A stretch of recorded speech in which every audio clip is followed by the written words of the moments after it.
as she mentioned, I'm Julie. And yes, we started a food storage blog about 5 years ago. At the time, we had no food storage at all. I just kept feeling like we ought to get some food storage. And so I called up my sister-in-law and I said, I'm going to do this. I'm going to get a food storage. I'm going to figure it out. And she's like, well, what do you think's happening? And I said, I don't know, but I got to get this done. And so we started a food storage, and we had a great time with it. And in the process, our sisters and our mom were reading the blog too. So we were able to share some information with them. And then over the years, more and more people have started following our journey. And we've been able to share with more people and learn from more people. Some of you may be on our website and teach us a load of stuff too. So today we're talking about something that's a little bit more than just the basics. It's powerless cooking. This is something that, should you need your food storage in time of crisis where there was no power, you might need to know how to cook it. And let me give you a little bit of a disclaimer. When we first started, for probably the first year and a half or so of getting into our food storage, so if you're new here and this is all feeling pretty overwhelming, for the first year and a half, we didn't even touch the topic of powerless cooking because we were afraid of just the food storage world in general, let alone powerless cooking. So we were working on getting our food storage together before we even got to this point. So I say that because if you are new and a little bit overwhelmed, you know, maybe dabble in it a little bit and know that as you progress and as you learn more, this won't be so overwhelming or intimidating. So let's get started.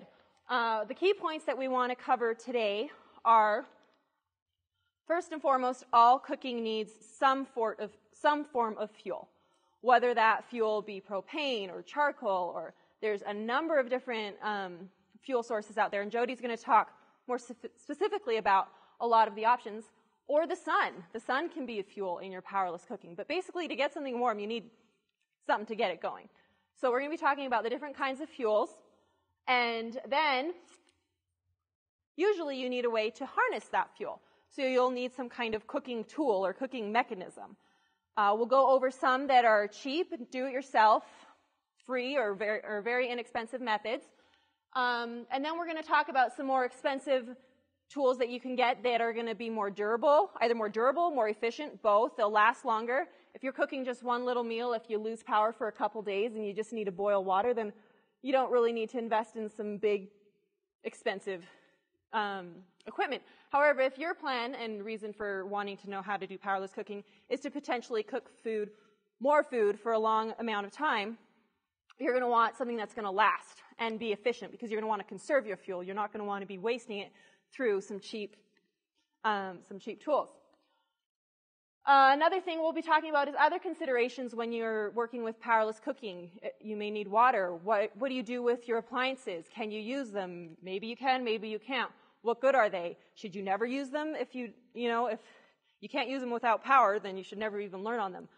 I don't necessarily agree with that. If you can learn to use wheat with an electric wheat grinder and then eventually use a hand grinder because you know how to use it in the first place, so a lot of times there are some electric tools that can help you learn how to use your food storage that you can wean yourself off of eventually. And also another key point, just in general, is practice this stuff when it doesn't matter. If you've got these tools and they're in a box and they're in your shed or your garage or your food storage and you've never used them, then they're not going to do you any good maybe when it comes time to use them. Or they'll add to the stress and anxiety of a situation if you don't know how to use it. But if you already know how to use it and you're going into a highly stressful situation with confidence, then it will definitely help you out. So open the box, read the manual, mess around with it, and then feel good about knowing how to use it. And then if you don't want to mess around with it anymore, then you're fine. I'm going to have you guys raise your hands. Has anybody here been intimidated by, cooking with charcoal? Anybody? Okay, I totally was. We had a grill that was a charcoal grill, and my parents only had a propane grill, and I was like, I just don't know how to use this charcoal stuff. I don't want to use it. I was really kind of intimidated by that. So I since have learned how to use it. But so a lot of the ones that people are aware of fuels are charcoal, wood, and propane. Those are kind of the general common ones. There's considerations about each fuel. And I'm kind of going to I might jump around in order a little bit. But charcoal it takes up a lot of space to store for how much heat you can get out of it.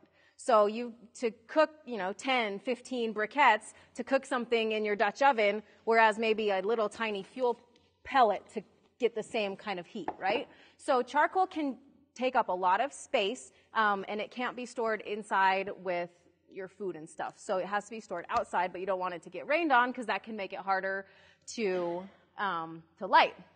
Wood is also big and bulky and kind of finicky to cook with. You can't control temperatures as easily with wood, but it's a natural source that maybe if you have a lot of trees around, you can have access to. But and to store it is also takes up a lot of space in your storage. And propane, you have limits with legal amounts that you can store. And I think even every city may have its own legal limitations. So you can store the big propane canisters. Some people have like the really big ones if they like on their property. And I don't know all the legal limitations for every area, but it has to be stored outside. And then there's the legal limitations for that. So those are some of the considerations with those fuels, but also lots of tools and stoves are made to use all of these kinds of things because they are the more common things. One thing we want to just mention real quick is as we talk about all of the fuels and the ovens, we have to just give a little more of a disclaimer. We don't proclaim to be experts on all of the legalities and all of the everything with how much each thing, like we're just sharing because we've learned and we've tried them and we've practiced them and we're sharing what we know. So we don't want we may say something wrong and please forgive us, but just we're sharing our experiences and hopefully you can learn something from that. But like Julie said, we learn from our readers all the time. And so we may do an experiment with charcoal and it totally fails and someone teaches us, oh, you should have done it this way. This is going to work a lot better.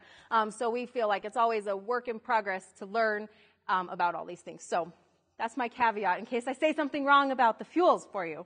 So Instafire is one that we learned about a couple years ago. The developers of Instafire came and cooked us dinner at our house. Like it was totally awesome to have men come and cook for us. So I don't know about you husbands, but our husbands don't cook for us very much. So it's like a little volcanic like ash, and there's some pellets of different stuff in here. This is awesome for like if you just want to boil water, you throw it in any kind of like stove or container and it'll light. It can light on, it heats from the top. So if you have wet wood, you can sprinkle it on the wet wood, and by the time it burns through to the wood is dried out enough that it will light. So it's great for camping, backpacking, that kind of thing. This can store safely inside. It comes in cans or buckets. Different companies sell it under different names like Quickfire, Instafire, and they'll sell it in different canisters for storage. So I really like that. I can just throw it in my food storage area, and I don't have to worry about keeping it separate, storing it outside, that kind of thing. Butane I used to not know what butane was. I thought it was propane. It's not. Okay. So butane stoves, you can actually cook inside. So butane's one of my favorite fuels because if you have, I don't think we brought one, but if you have just a little cheap butane stove, and Julie might talk more about these, but you can cook it just like a regular stove. So it's normal. It's normal cooking, and you can do it inside. So we love that. And these can store inside as well because you can cook it inside. So butane is good for that. We really like that. Canned fuels. This is like sterno or heat cells. You may have seen them under different names. So these, I believe, can also be used inside. They don't burn really hot, so it's kind of harder to get a lot of like heat and to boil as much as some of the other things. But they're a lot of times used for warming too. So you can use them as a warmer and a heater. And there's little stoves made to go over these canned heats as well. They can store inside, so that's nice. There is fuel pellets. So a couple different of the companies that sell little stoves that Julie's going to go over more have made pellets. So different companies make them out of different materials. Cedar, like pressed cedar, is one of the favorite things. So these burn really efficiently. They're light, they can store inside, and they have pretty much an indefinite shelf life. So that's a really nice consideration for that kind of fuel. Ready fuel. This is a newer one. It's really interesting. I just experimented with it recently.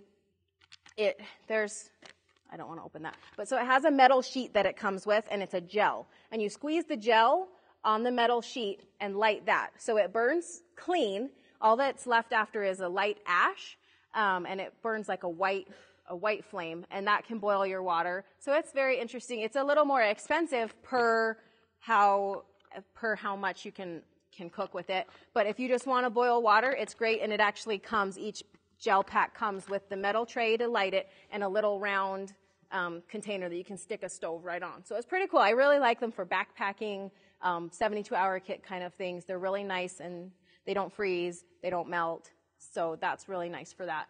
And then the sun, as Julie mentioned, is probably one of our favorite fuels to cook with because you never run out of it. Your only problem is if it's a cloudy day or a cloudy winter, like it seemed like our whole winter this year, there was no sun except for 1 week.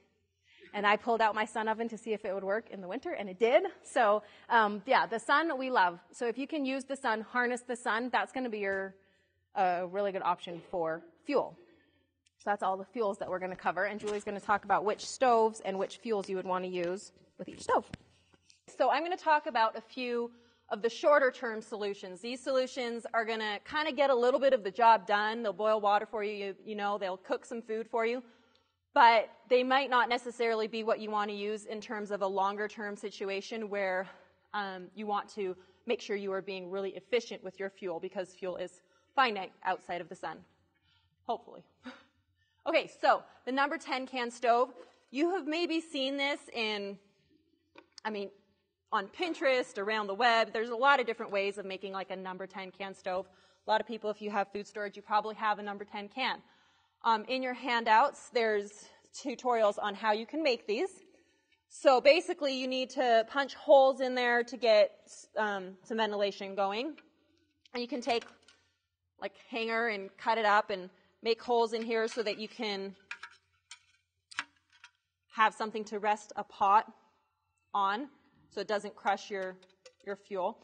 At the bottom of here, you can put any kind of fuel. You can put charcoal, you can put Instafire, you can put ready fuel, you can put one of these pellets, you know, anything down there. If you get it going enough, then you can kind of keep probably adding little wood chips in there, and then whatever you're cooking in your little pot will work. So this will kind of be one of your boiling waters. You know, if you have just water meals, you can get water to a boil pretty easily in here.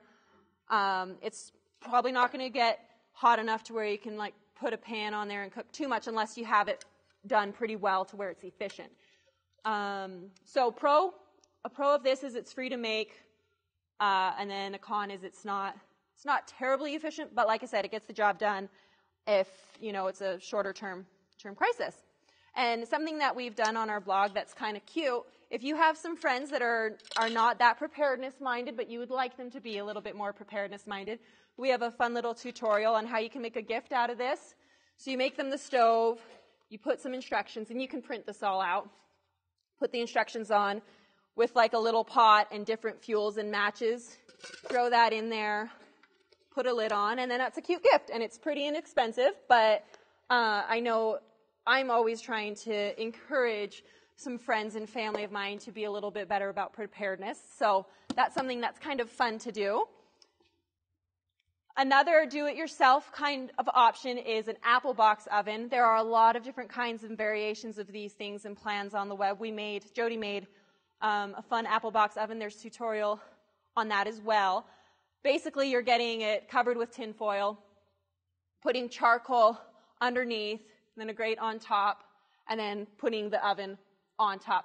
And Jodi's made bread in here, and she said it cooked it. So that's kind of good to know you can do. And there's also instructions around about how many pieces of charcoal equals about how many degrees in your cooking. Like if you've ever done Dutch oven cooking, you know, a certain number of charcoals equals certain degrees in Fahrenheit for cooking, so you can get the right temperature. So inexpensive option, the materials are readily accessible. Again, it's not that efficient if you have kids that jump on it and break it. Not that that's ever happened in our houses. I've got 3 boys, so durable is important. Another short term is a cube stove. And like these cube stoves or wingtip stoves, there's a lot of different kinds. Basically, it's just this little stove, and you can put the fuel pellets that Jodi talked about in there. That's going to be, these run about $20, $25, depending on, what you're getting. That's going to probably be a better option than something like this because it's going to use your fuel more efficiently. So, I mean, you kind of, in all things in life, you kind of, you get what you pay for. So if you pay for a little bit of a tool to help you, then you will probably use less fuel. So that is the cube stove. This is another stove that we really recommend that you get, and you can pick these up, a lot of different stores. They're butane stoves. And how many of you cook on a stovetop? You know how to cook on a stovetop? You put it on and it cooks, right? Well, that's essentially just what it is. This is a little gas burner. And you attach the butane to this little gas burner, and then you have a stovetop. So on a wintry day, if the power's out and you don't want to be hauling out this, even though it can work in the winter, or you don't want to haul out your other equipment, you can use this inside, and it's got the temperature here. You can, adjust how much of the flame's coming up. And these run pretty inexpensively as well, between 20 and 30, 40 bucks, depending on what you get. You can get single burner ones. You can get multiple burner ones. It's a really good solution for a lot of indoor cooking. So the only limitation to that, again, would be how much fuel you have, how much butane you're storing. I think one container of butane stool is at about 4 hours. Is anybody?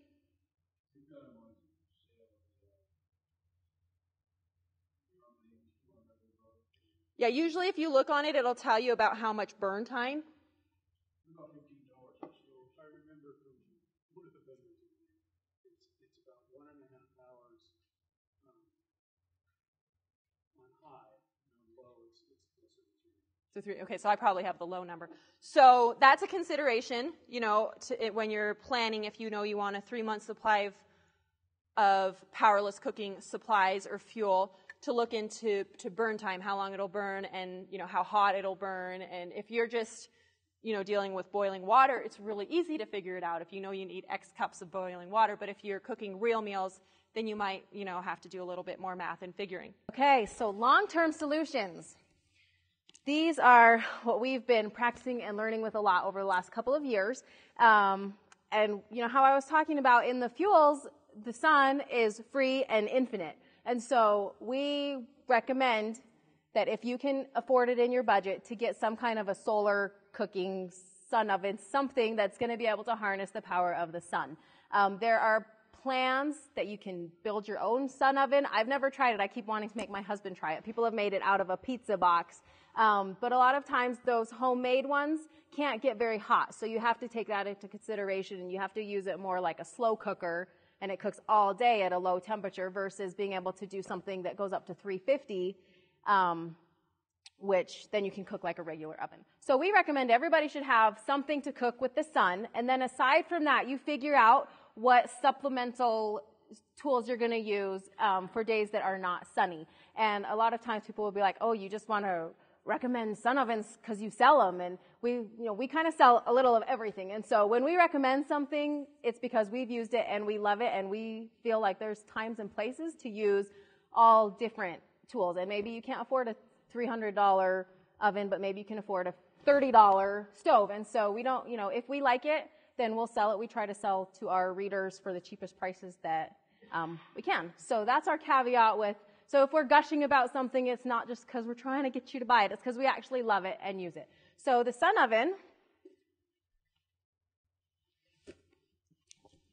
if you use a sun oven that's a real legitimate oven, not a homemade one, it does work just like a regular oven. This model can go up to 350 degrees. They just came out with a new model. You can see the picture here, and I think one of the vendors has a new one out there, but we don't have our new one yet. But it has a lot of improvements, which I'm really excited about. So it can go up to 400 degrees because the gasket that separates you probably can't see this, but there's a glass door, so the glass is improved. There's a gasket that you're going to tip it. So there's a gasket that's between the glass door. So it's an improved gasket. It's got a more efficient insulation inside, so it can get a lot hotter. It's also bigger. So one of the complaints that we've had with this one is you can't use a 9x13 pan in it. But the new one, you can use a 9x13 pan, which is awesome. So you don't have to buy special pots. In the back here, okay. So the way that you use a sun oven the most efficiently is you want to angle it to the sun. Because obviously if it's directly at the sun, you're going to get a higher temperature than if it's not. And so the sun moves during the day, so there's a leveling stick in the back that you can shift so you make sure to get the optimal light. So one of the things, they used to teach how you can look at the shadows that the sun is making to figure out where to line it up. Well, I must not be as smart as other people because I always struggled with that. So the new oven comes with the little white squares there are sunlight indicators, and it has a hole, and then in the bottom there's a circle. So if the sunlight circle is lined up with the circle inside, then you know it's lined up perfectly. So I love that.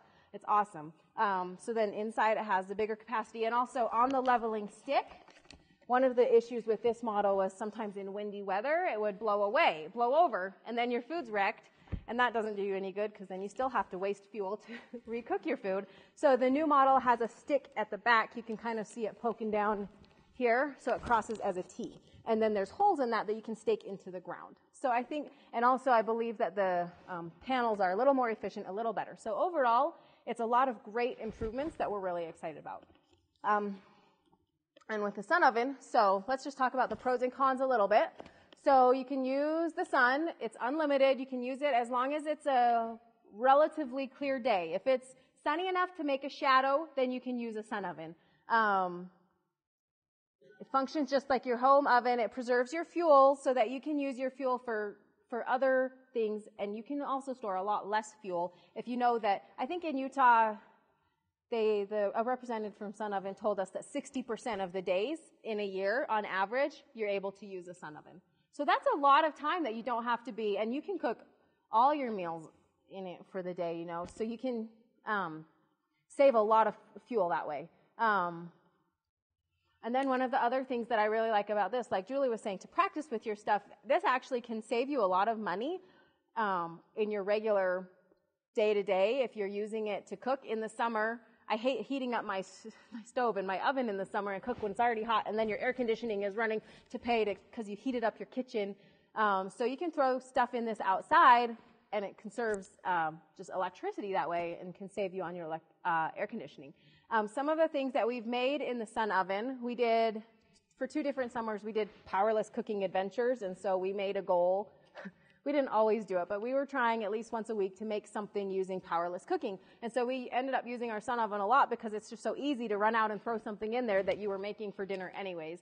So some of the things, like we have tried bread. It's great. One of the best things about the sun oven is the way that it cooks is like a convection oven. So the sun is heating up inside. It's heating up the air inside the oven.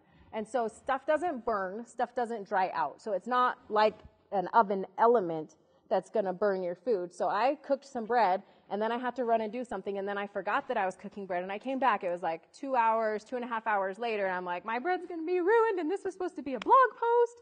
And I took it out, and it was fine. Like, it wasn't overly browned, because what makes it brown is that it's getting the heat from the element too much on it. So it was just fine. It was normal. It wasn't dried out. It was awesome. You can do, like, I made some little tortilla chips. I just took a flour tortilla and sprinkled butter and sugar and cinnamon on it and made little, like, yummy dessert chips in there. You can cook any casseroles. You can do rice. It's really easy to do rice. You can bake potatoes. You can boil eggs. So if you hate dyeing Easter eggs because it's annoying and a big mess, you can throw your eggs out in there. And also, one of the really good things is for water purification. One of the best ways to purify water is by boiling, but you can get the same purification by pasteurizing your water, which is at a lower temperature. But the problem with pasteurizing water is, unless you have a water thermometer, you don't know what that temperature is or if your water has reached that level. So Sun Oven puts out it's a WAPI, they call it, a water pasteurizer indicator. So it's got a little piece of wax that moves in this It's kind of like one of those like shaker hourglass things. And when the water reaches the right temperature, it rises up, and you know that it's been pasteurized. So if water purification is a consideration for your long-term storage, which it should be, that's a really great way to do it. So you can stick in a bunch of like quart jars full of water, put a pasteurize indicator in one of them, and when one of them's pasteurized, they all are, because everything is the same temperature in the oven at all times. And also because of that, you can stack stuff. So you can stack cookie trays one on top of the other, and as long as there's airflow moving in between them, it's all going to cook at the same time, the same temperature. So you can make side dishes. You can, have your main course in there and tuck in some yams or potatoes or carrots on the sides, and they're all going to cook all at the same time. It's not going to like block the air from getting something else. The cons with the sun oven, it could be used on rainy days if it wasn't cloudy, I guess, but it doesn't often rain when it's not cloudy. And it's not as fast and effective to boil water. So if you're making a meal that needs boiled water, I thought that it actually didn't work, but it was just that I didn't leave it in here long enough. So it can take like an hour to boil water, or even, depending on the temperatures that it's getting to. So if you're trying to make a quick meal for your kids and you need boiled water in 5 minutes, then, might not want to use this for that. So, okay, because that would technically be advertising. Okay, so the next thing we want to talk about is the volcano grill. How many of you have seen the volcano grill? Hey, a lot of you have seen it. What immediately attracted me to this was before we really got started with the Powerless cooking stuff, and I didn't have a barbecue, I didn't have a camping stove, I had nothing, and I saw this at Costco, and I thought, well, it seems like this could be good. What immediately attracted me about it is that you can cook with it using propane, or charcoal, or Instafire. They say you can cook with it with wood, but with wood there's some things you want to be careful that it's not, flames not getting too high. There's some, in the owner's manual, you'll want to read about cooking with wood. So you can use a lot of different fuels. It's not just, you're not stuck to one fuel with it. Another thing, while you can use different fuels, you can cook different methods too. So you can grill on top of it here. You can put a skillet on top. When the owners of Instafire came and made us lunch, they just browned some hamburger right on there with a pan. You can put a Dutch oven right in it. That's kind of neat. So it's a container for a Dutch oven. You can get an accessory for it. It's like a lid that goes on top of it, and bake with it. What else? So grill, skillet, baking, Dutch oven. So there's a lot of different ways you can cook your foods with it. Another thing that I kind of like is I was camping with my family a couple summers ago, and we went up to Cherry Hill. It's kind of a family tradition thing we do, and we wanted to do a campfire, but they weren't permitting campfires there, and who likes to go camping if you can't have a campfire? And I had to go home, so that was the first night. The second day I had to run home for a soccer game and then come back, and I was like, well, I'll just bring my volcano, because you can actually put like a fire right in there. And so we had a fire pit, and we picked up the volcano after, and it was though nothing was ever there. The grass was perfectly clean, no burn marks or anything. So we had a campfire. We made sure we were loud, but we had a campfire, a portable campfire. And the reason they call it the volcano collapsible is because if you lift it up, it collapses to about this high, and it has that bag you can carry it around with.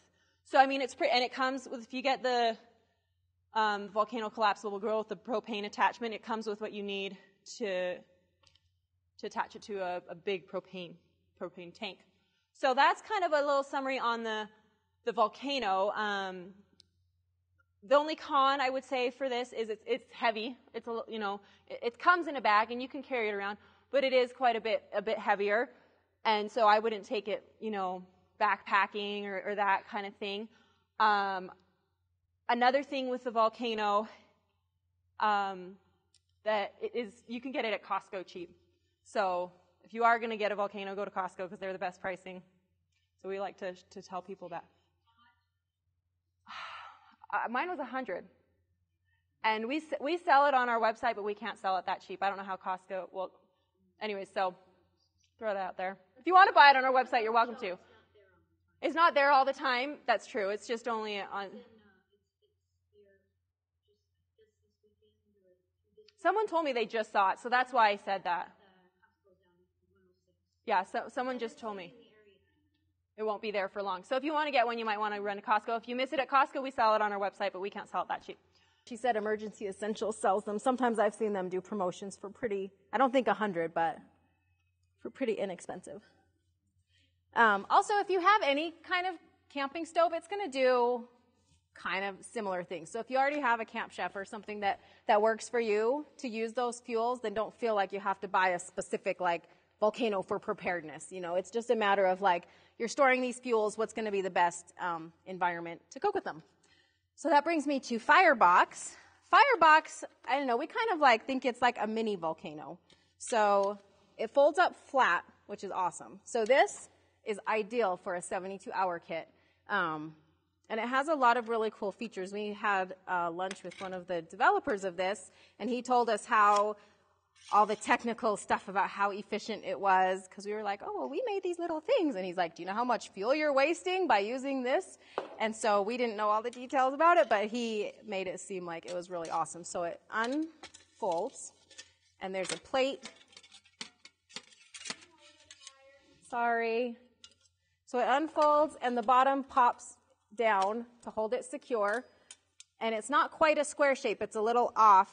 And then this tray slides in, and so you can put your fuels on this tray, or you can also, if you have, you can see inside, if you just have charcoal inside, then you can set a pot. If you had a cooking pot, it'll set straight on there, or you can also set that in there, and it can use, so if you need it higher up, it'll fit there, because different fuels need to be at different heights to get the right burn that you want. So then these sticks can go in here and make a more stable surface, or if you want your fuel to be, you know, at a different level, then they slide in here.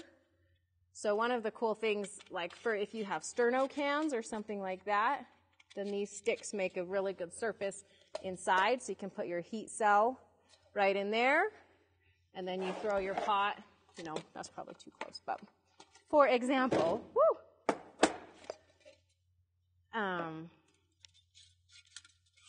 so a Firebox also, a lot of people will say, because the same people who sell this sell cube stove, and a lot of people are like, well, this Firebox is twice as expensive, but it's made of a much more sturdy material, it's much more fuel efficient, and it collapses. So those are kind of your benefits. So if you're going to go for something a little more rugged, industrial, well, you don't need something with the capacity of a Volcano, this is a fabulous option. If you're not going to do Dutch oven cooking, this is going to do everything that a Volcano does in terms of you can use charcoal in it, you can use Instafire in it, you can use pellets in it, you can use any of the fuels. You can use wood.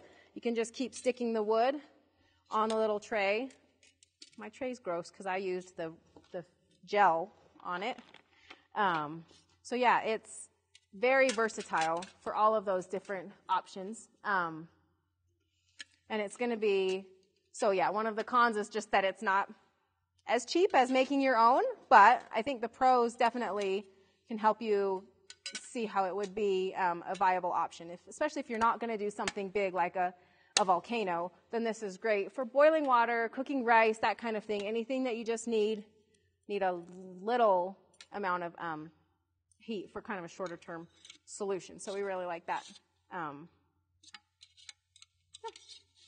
Okay, so now we wanted to talk about the WONDERBOX oven. The WONDERBOX oven basically is a fuel saver. This in and of itself will not cook anything for you, but one of our readers actually made these for us, so I wanted to put the picture up here that she made them cute, pink and green, our colors. But basically, it's like a giant crock pot, and it insulates the food. And so the way you would cook with it, say you wanted to make rice, is you use one of these options, one of these stoves. You get the food to a boil. Once the food is to a boil, you put the lid on the pot, put the pot in the WONDERBOX oven, because there's two pieces in there. Lift it up, put the pot in, shut the lid, and then that basically acts like a crock pot, and it cooks it. So if you get the food to a boil, then you can cook in there. So that's kind of going to be something that's a fuel saver. So like I said, it won't cook something for you, but it will save your fuel because you can finish off the cooking in there. The girl that gave us these actually also made bread in there. So what she would do she would put bread in a container like this.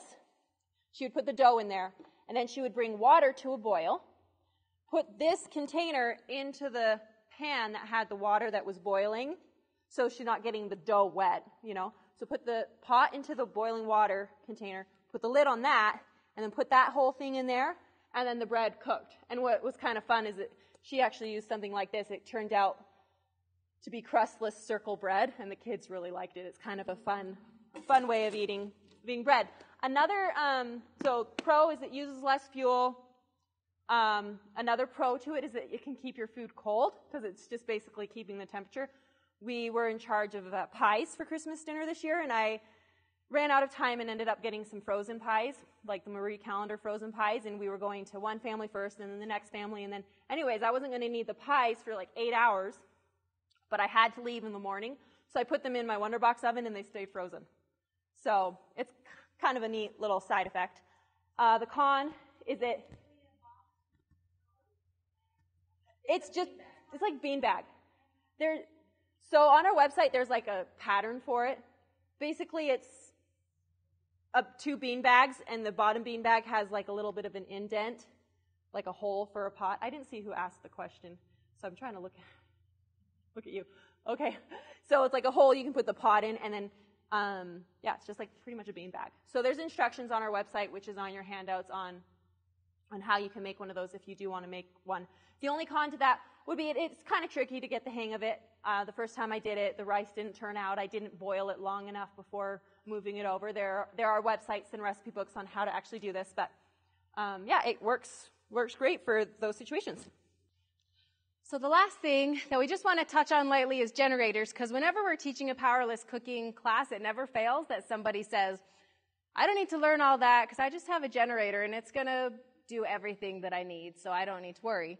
That is potentially true, but it's not necessarily a great option to only depend on one thing. So with generators, there's 2 kinds. There's one that requires fuel, and there's one that is powered from the sun with solar panels. So if you use a solar generator, you're going to be able, it's similar to a sun oven. It's always going to be able to keep regenerating as long as you have sun, so that's good. Solar generators tend to not be as powerful and can't run as big of appliances necessarily. A regular generator, you're going to be able to power a lot of things, but you're also going to run into the limitations with fuel. So those are some considerations with generators. The one that's pictured there is a hummus. That's a solar generator. There's kind of 2 main solar generators that are out there. The Goal Zero is another one.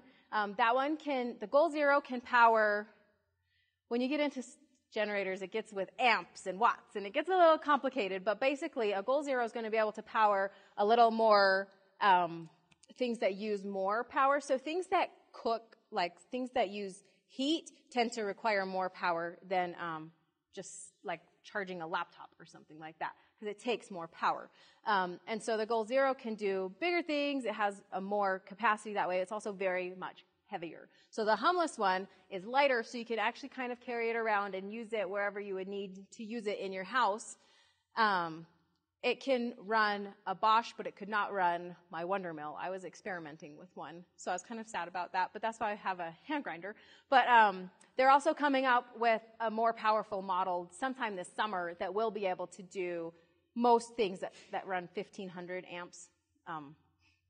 If you know amps and watts. Anyways, most things it will run. So one thing with it that you can do is run a fridge for enough time in a day with one charge that you can keep your fridge food cold. So I think that is really great, because if you can save your fuel to cook the things, but if you have access to your fridge, that's awesome, especially if you have considerations with medicine that need to be kept cool, or if you cook a bunch of food and then you need to you have leftovers and you want to store it in your fridge, that's great. So, your fridge generally only has a cooler that goes on 10 minutes every 4 hours or something like that. So you let that plug in, it runs the cooling element, you keep your door closed and it'll do that.